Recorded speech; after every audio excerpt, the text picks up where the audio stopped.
স্বাগতম জনাইছো। নমস্কাৰ বন্ধু বান্ধৱী সকলোলৈ। আজি মোৰ এই ভিডিঅ'টি আপোনালোকলৈ এই কাৰণে আগবঢ়াই দিলোঁ যে আজি আপোনালোকক দেখাম মই আমাৰ মন্দিৰলৈ কোন আহিছিল আৰু কেনেকৈ আহিল আৰু কিদৰে তেওঁক আদৰণি জনাইছিল তাৰ উপলক্ষে আপোনালোকৰ আগত অকণমান ভিডিঅ'টি অৱগত কৰিছোঁ। আপোনালোকে ভিডিঅ'টি চাই থাকক আৰু যদি ভিডিঅ'টি ভাল লাগে ছাবস্ক্ৰাইব আৰু লাইক শ্বেয়াৰ কৰি দিব আৰু বেল নটিফিকেশ্যনটো অন কৰি থ'ব। অতি সোনকালে আপোনালোকে মোৰ ভিডিঅ' আপোনালোকৰ মোবাইলত পাই যাব চবতকৈ আগত। আৰু আপোনালোকে মোৰ এই নতুন চেনেলটি মহেন্দ্ৰ শইকীয়া ব্লগলৈ সকলোকে স্বাগতম জনাইছোঁ। ভিডিঅ'টি আপোনালোকে চাই থাকক প্ৰথমৰ পৰা শেষলৈকে। আৰু ধুনীয়াকৈ মই আপোনালোকৰ আগত ভিডিঅ' বনাই আছোঁ আৰু দিম আপোনালোকক দেখাই থাকিম, আপোনালোকে চাই থাকক। আকৌ হৰুৱাইলো আবে কিনো মন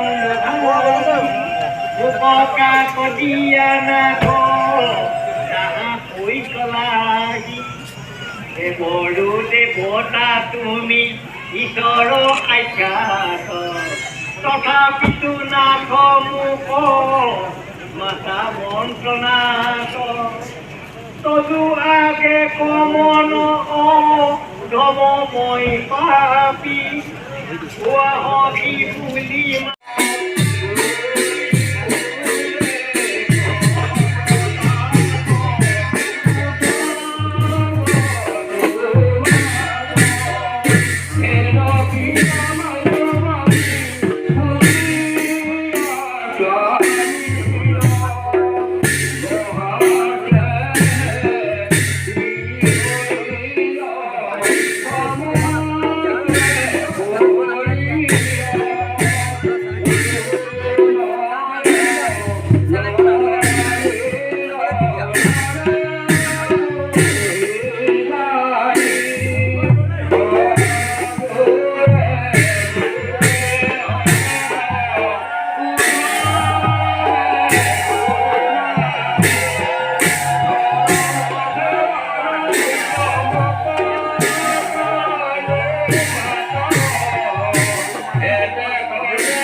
ধন্যবাদ বন্ধু বান্ধৱী সকলোলৈ আপোনালোকে ভিডিঅ'টি চোৱাৰ বাবে আৰু আশা কৰিছোঁ আপোনালোকে ভালেই পাইছে। আমাৰ এই ভিডিঅ'টি এইকাৰণে বনালোঁ, আমাৰ দক্ষিণপাট সত্ৰৰ সত্ৰাধিকাৰ প্ৰভু ঈশ্বৰ ডাঙৰীয়া আহিছিল, সেই তেওঁকে অকণমান আপোনালোকৰ আগত ভিডিঅ'টিত বনাই আপোনালোকক দেখুৱালোঁ। ইয়াত যদি আপোনালোকৰ ভাল লাগিছে প্লিজ ছাবস্ক্ৰাইব আৰু লাইক শ্বেয়াৰ কৰি দিব। আগলৈকো এনেধৰণৰ ভিডিঅ' মই দি থাকিম আপোনালোকৰ আগত। আৰু মই নতুনকৈ যিহেতু ভিডিঅ' বনাইছোঁ আৰু এতিয়া মোৰ হাততো বহুত নতুন ধৰণৰ নতুন ভিডিঅ' নতুন টপিক বহুত আছে, গতিকেলৈ আপোনালোকে চাই থাকক আৰু ছাবস্ক্ৰাইব কৰি থ'ব। মই যে ভিডিঅ' দিম আপোনালোকে অতি সোনকালে পাই যায়। ধন্যবাদ।